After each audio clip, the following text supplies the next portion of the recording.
जाता था, मंदिर में जाता था और ब्राह्मणों को इतना दान देता था, सभी ब्राह्मण संतुष्ट हो जाते थे। और उसकी पत्नी कमल के तुल्य मुख वाली रानी थी।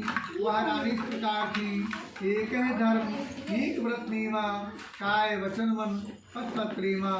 तुलसीदास जी महाराज ने रामचरितमानस में लिखा है कि स्त्री अगर किसी भी धर्म का पालन न कर सके, पद धर्म का पालन करे, उसे ही वैकुंठ की प्राप्त होती है।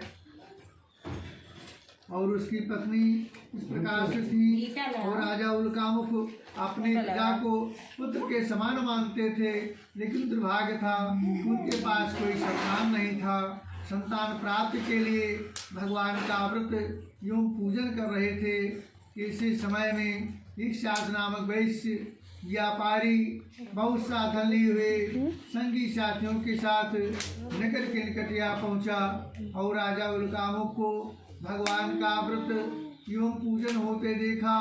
वहीं पर बैठकर भगवान की कथा को सुना, प्रसाद को ग्रहण करके जल को पी करके जब वह जाने लगा, तब यह प्रश्न किया कि मदन पुरुषेन राजन भक्ति चेषा प्रकाशंता सर्वम सुच प्राप्तम।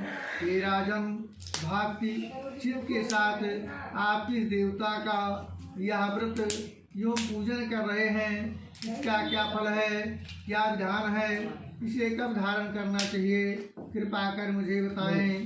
तो राजोवाच, राजा ने कहा तो पूजन कृते साधु विष्णु तुलते सा व्रतम चाशोदने साध पुत्र कामयः।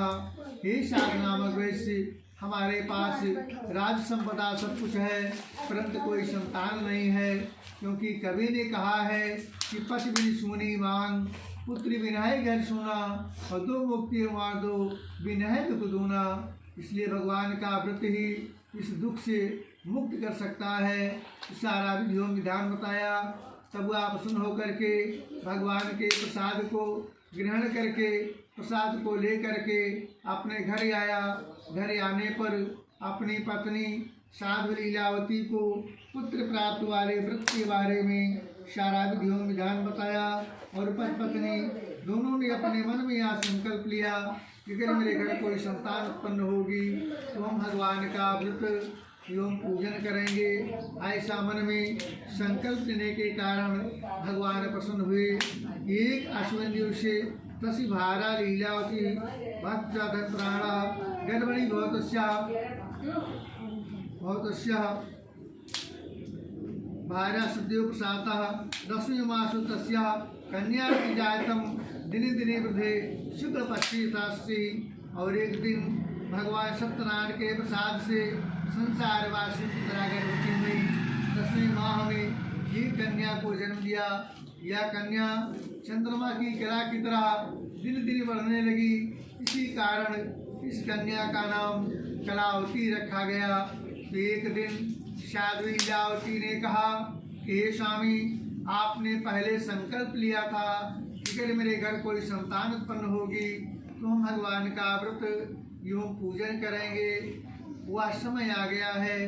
तो धनी कुशियार साध नामक वैश्य ने कहा कि हे प्रिय, कन्या के बरही छठी इत्यादि में बहुत सा धन खर्च हो गया है, इसलिए कन्या विवाह के समय भगवान का व्रत एवं पूजन किया जाएगा। ऐसा समझा बुझाकर वह धनी कुशियार साध नामक वैश्य व्यापार करने के उद्देश्य से रत्नसारपुर नगर को चला गया। वहीं पर जाकर व्यापार करने लगा और व्यापार से निवृत्त होकर जब पुनः अपने गृह नगर घर के लिए प्रस्थान किया तो घर के समीप पहुँचते ही साध नामक वैश्य ने अपनी बेटी कलावती को उस सहेलियों के साथ घूमते हुए देखा। धर्म मर्यादा को समझते हुए तत्काल अपने मन में विचार किया कि कन्या विवाह योग्य हो गई है। धन के रक्षक सिपाहियों को आदेश दिया कि आप लोग कंचन नगर को जाओ, वहाँ से बड़ा सुंदर गुणवान वैश्य पुत्र खोज के ले आओ।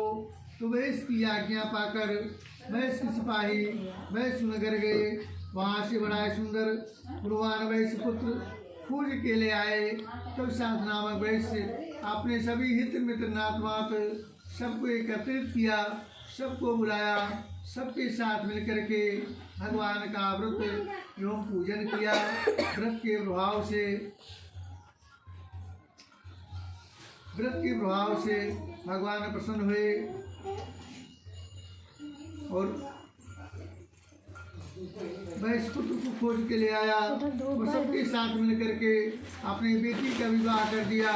लेकिन दुर्भाग्यवश उस समय भी भगवान सत्यनारायण के व्रत